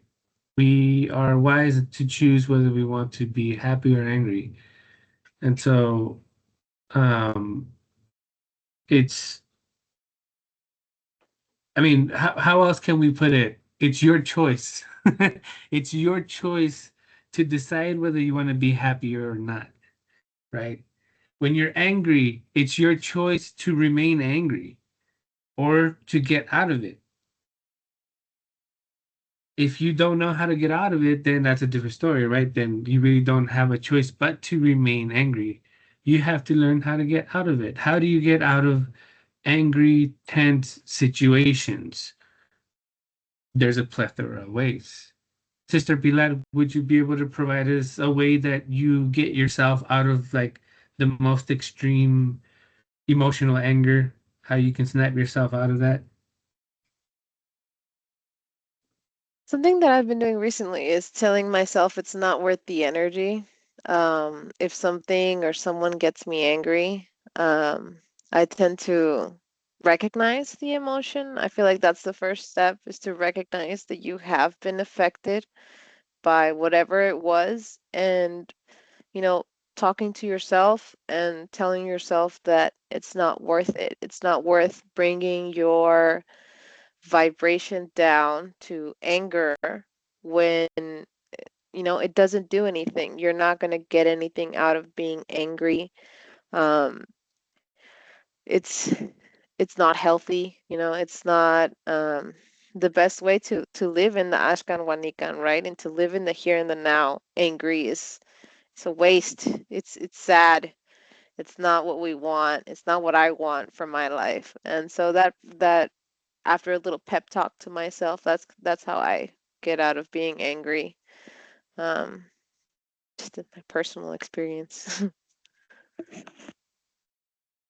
And that's a great way, right? Especially for those who um, are self-aware and self-sufficient, like Nitin Pilares. She's pretty awesome. Anyways, um, being able to recognize the emotions and from personal experience, that one was a difficult one. So, Brother Tlani, would you like to provide us with an example of how you are able to overcome your most extreme emotional moments? In so there's two things that I do. They bring me back into my center. And one was mentioned by Nonitzin Pilar, which is basically just bringing yourself to the here and now. Usually, when your mind is messing with you about things that haven't happened or things that have already happened, right? So I catch myself all the time, thinking about things, events that happened that took energy away from me, little things here and there. And the way that I combat those issues is basically by bringing myself to the here and now, right? And then by basically going into a meditation state and recapitulate that whole thing that was bothering me, right? Because if I'm thinking about it, it means that it still has my energy. So I go back and essentially I take my energy back from the moment. I actually make a point to remember as much as I can from that particular thing that was taking my peace away or my balance away for the moment. And whether I can do it in that moment or if I can do it, the next day, uh, I try to basically recapitulate that moment as much as I can. So they hopefully that doesn't happen. The other thing that I do is I study myself. Sounds really weird, but when things really bad happen to us, and we were discussing this earlier, no Noinitzing Nemo, I just had a little bit of an accident in my garden, and that basically gave me the opportunity to study myself at the moment of extreme pain that I was having, right? What is going on in my body, what is my brain thinking, what is the pain doing to me as a reaction. So basically just studying my own emotions uh, is basically something that kind of helps me out a lot. If I'm extremely upset, the same thing, right? Studying my emotions and realizing that I am basically the person that is I am the creator, right? Like Ozomahtli, we are creators. So, am I gonna be creating the rest of my day being in this negative mood, or am I gonna change that and create a better moment and a better, day for me? So, studying those things kind of helps me out a lot in my own personal path, I think. Anything. If I could add something that I just thought of right now, Please. um, sometimes when we're not used to turning inward to helping ourselves, we turn outward. And before I could recognize what really helped me, turning outward was surrounding myself in a natural environment, like going out and breathing some fresh air, taking a walk, being in nature, because that really helps you kind of like dissipate the negative, vibrations of like despair and anger. And, you know, eventually you can get to the point where you don't need to look out. You can just look in. But it is a journey to get to that point. Thank you.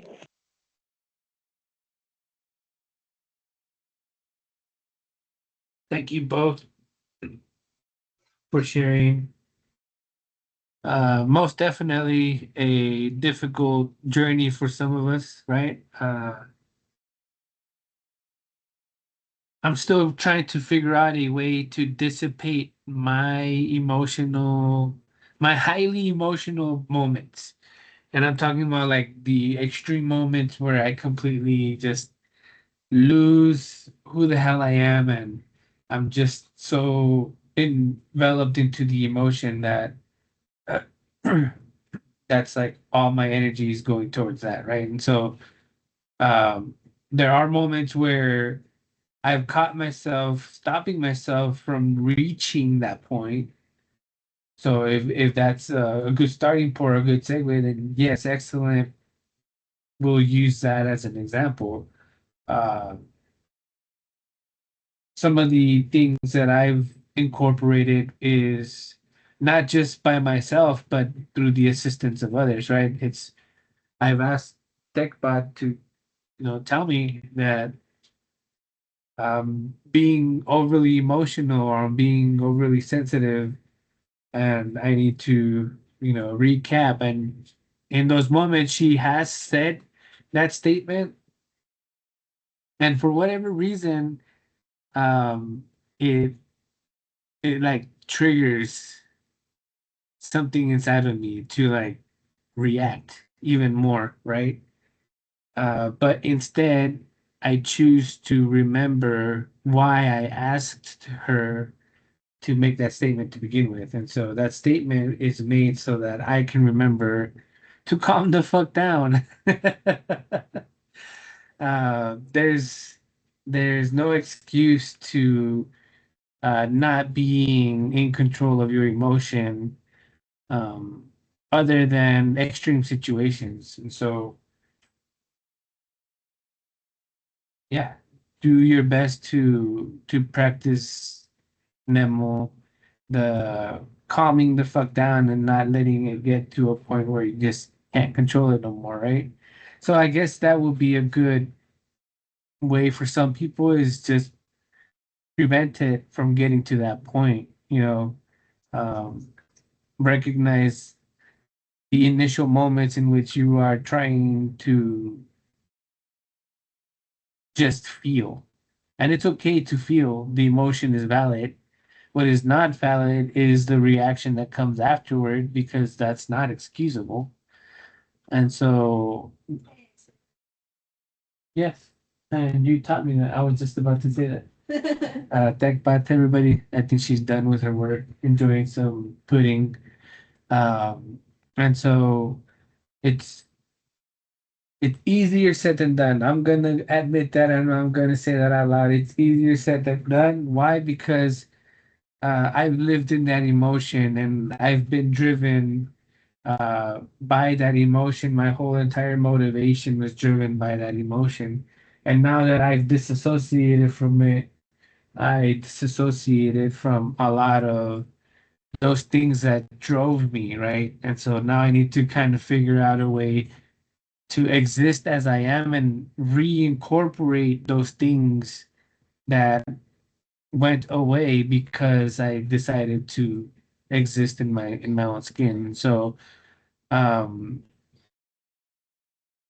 yeah, if I get to the point of extreme emotional distress, you're not gonna get Nemo back. You need him to go walk and or drive or whatever needs to be done, but he needs to step away and recenter, regather himself.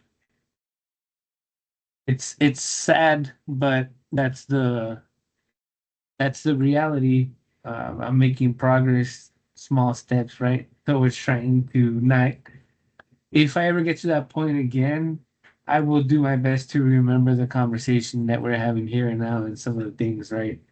The I guess the most crucial thing that I can take out of all of this is just remember the purpose and the reason why you are trying to be in control of your emotions to begin with. And so, um, and I believe that's one of my blockers, to be honest, when I'm trying to make the trips to Mictlampa, I cannot.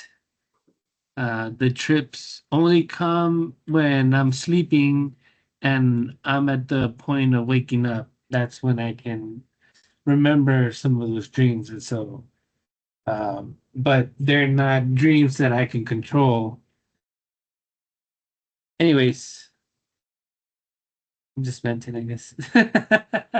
I just want to say thank you for sharing your experience, Nemo, and I think that it's perfectly valid, that you are where you are, and it's understandable for um someone in your position, like men in this society are encouraged to only feel that emotion, and that is why it's so difficult to disconnect from anger.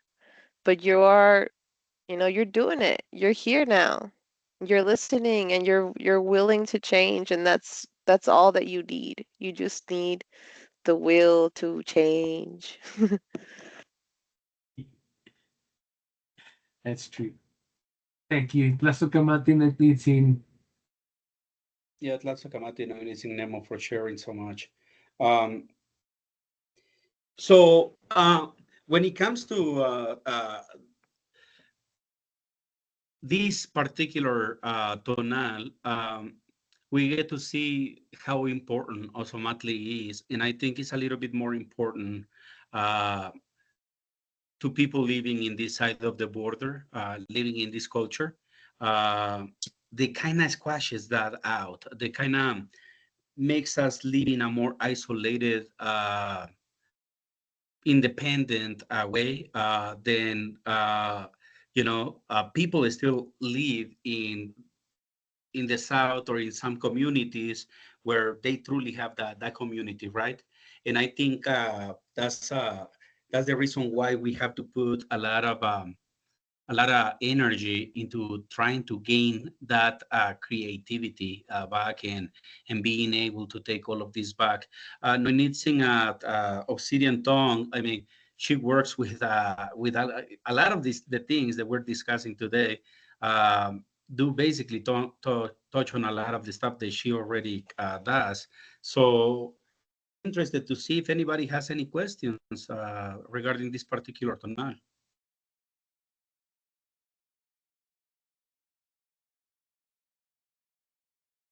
I really like this teaching.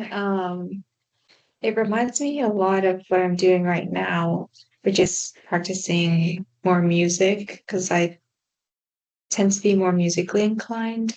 So I think it was a great reminder to be more intentional with that practice and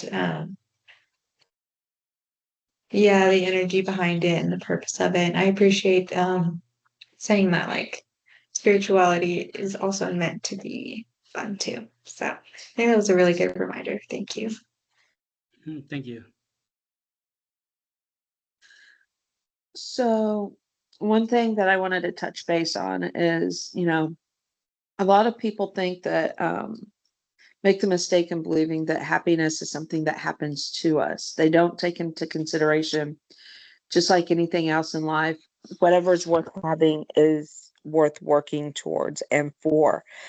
And just like people in marriages, to have a healthy marriage, to be happy, you choose to make it work. People think that good marriages just happen to people, and it doesn't. They don't see the sacrifices that are made on both parties to make that marriage last as long as it did or does.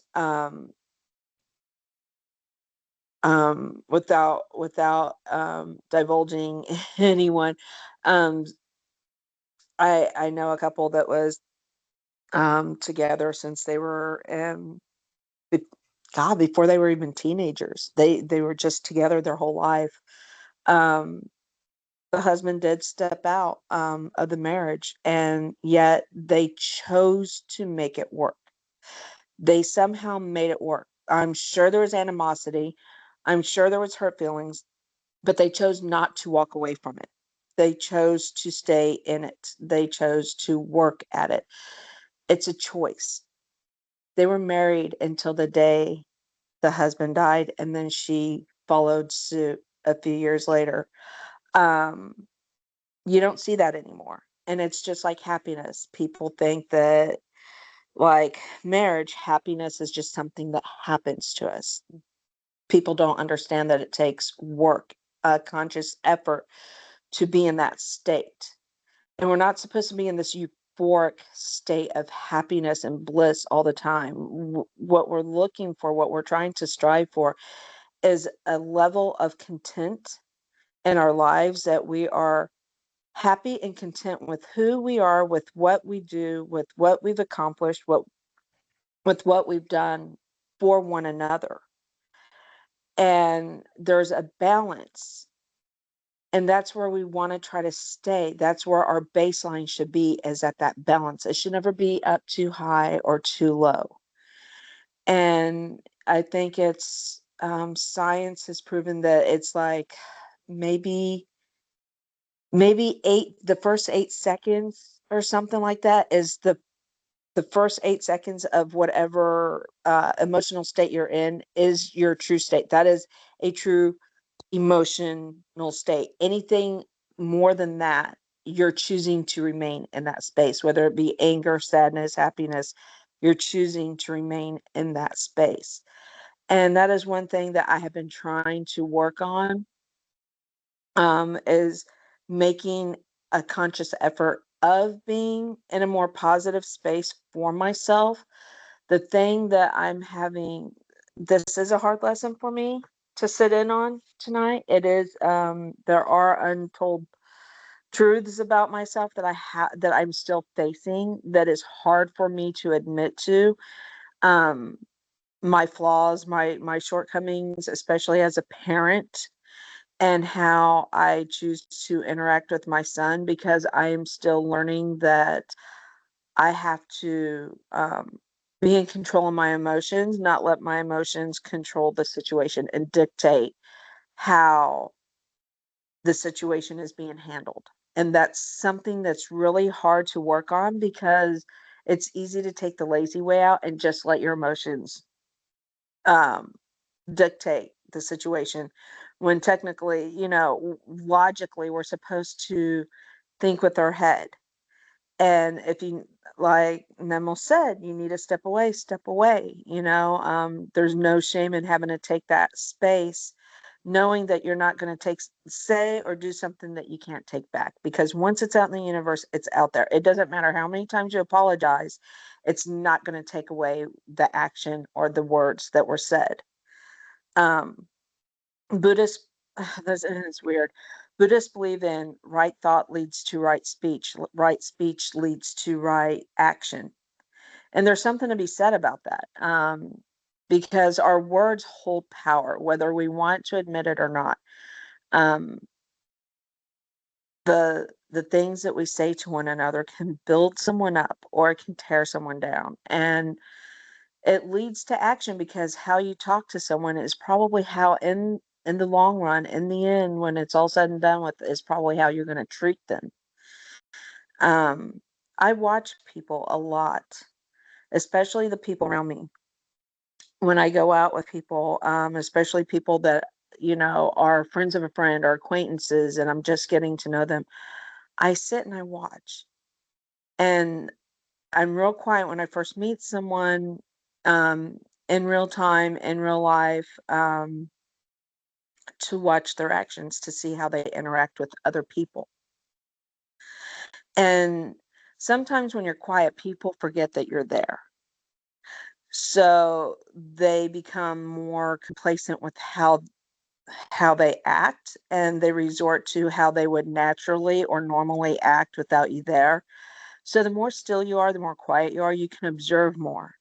And you can observe their actions and how they treat others around them, their interactions with other people, and not necessarily the people they're close to, but the people that they're not that familiar with, such as your waitresses, the people, the workers at the store, the cashiers, the stockers, whoever it may be, the people who work in the public, the customer service. You can tell a lot about how someone treats someone that they can't do anything for.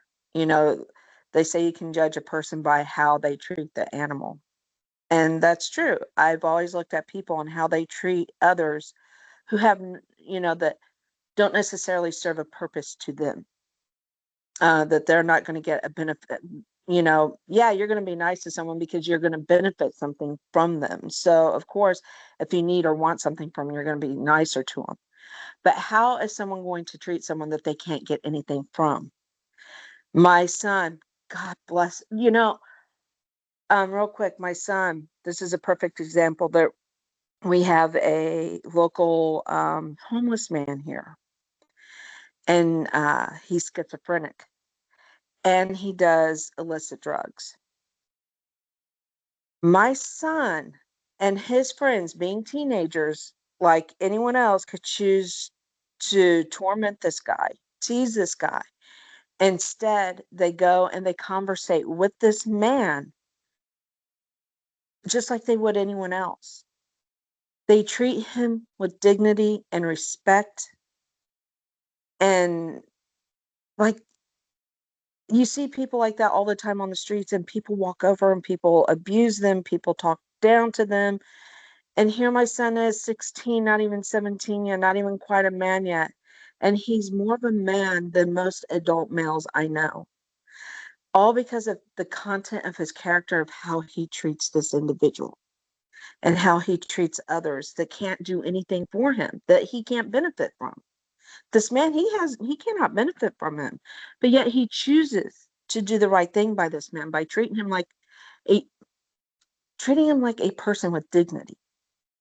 And it really touched me when he told me, that they pool their money together and they'll go get him snacks or drinks or something. They know that he does drugs, but they don't give him money outright. They go and buy him food and drinks, and they conversate with him, and you know, they sit with him and visit with him when they see him. And I guess I have a lot as an adult, as a mother, looking at that and thinking, when was the last time I actually took time out to do something for someone that, is normally looked over? Or, yeah, when I see someone on the streets, I roll down my window and I throw a couple bucks at them. You know what I mean? And I just say, I hope you have a better day than you did yesterday. You know what I mean? And granted, my son did say that he learned to be like that by watching how I treated people.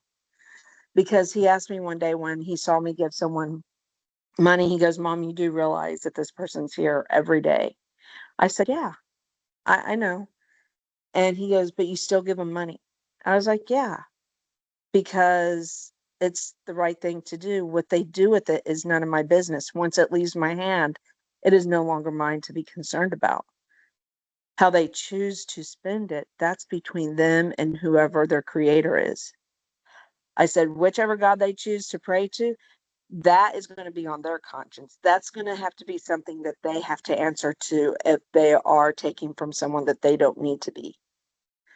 I said, it's not for me to judge. It's for me to do.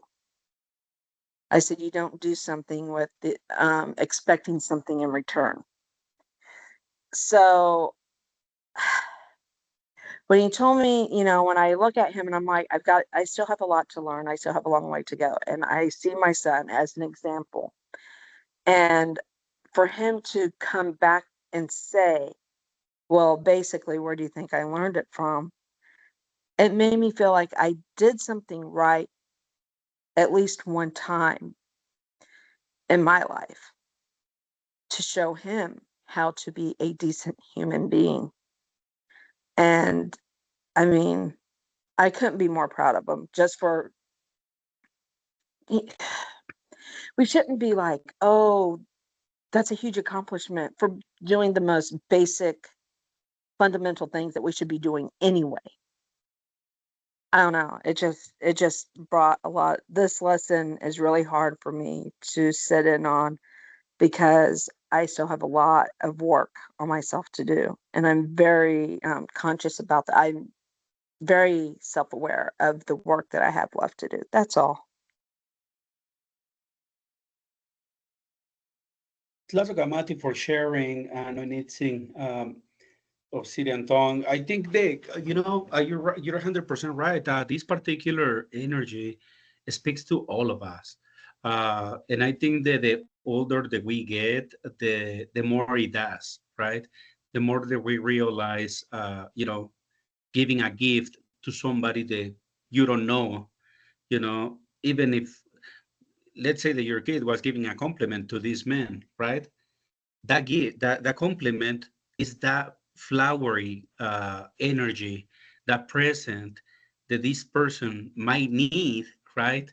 Uh, to be able to find a little bit of joy in life, not to find a place, right? But I mean, you're telling him something nice is not gonna fix all of the problems that the person has, but it will basically make a positive change in the universe. So giving these small things away, especially to people that we don't know, I like doing that. Um, are extremely fulfilling to us, to the person that is actually doing it. And I learned that from personal experience. Uh, Giving away is one of those things that allows for your energy to start flowing in a way that you can openly receive and find that peace, find that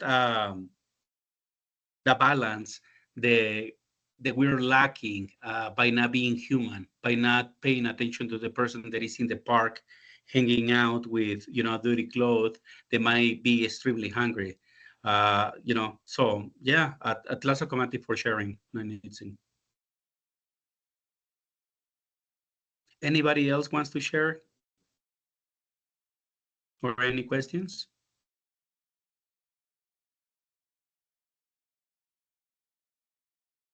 I just want to say thank you to Obsidian for sharing. Um, you know, I think that you have done a wonderful job, and you should be very proud of yourself. I love you, sister, and I'm so happy for you and your son. I'm so happy that he has you in his life. Oh, thank you so much. I just no, I just want to I just want to raise a decent human being just to do the right thing just because it's the right thing to do and not expect anything in return. So that means a lot to me. Thank you.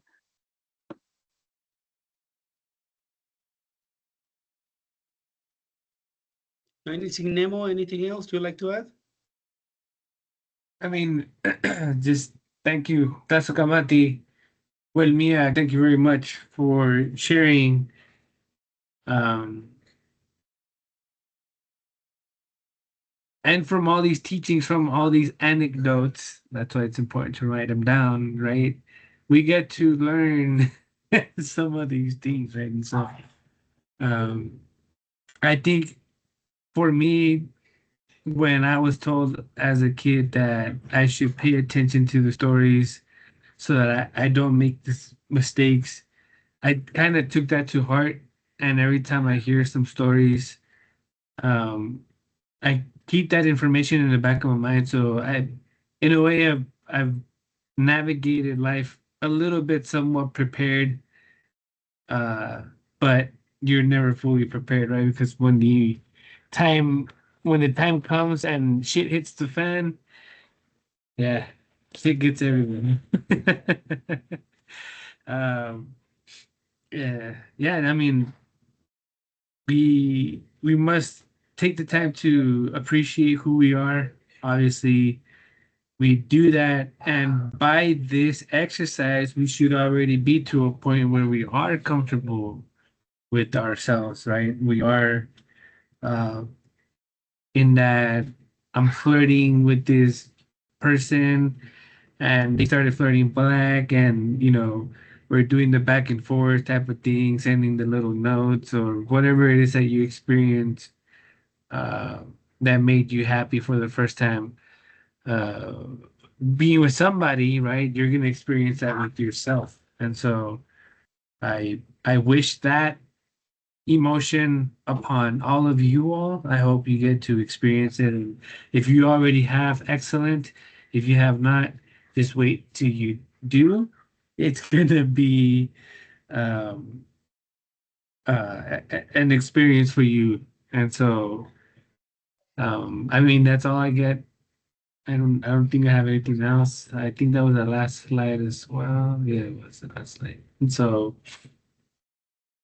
okay, so uh, I guess we can start wrapping up, correct? Yeah, that's pretty much the class.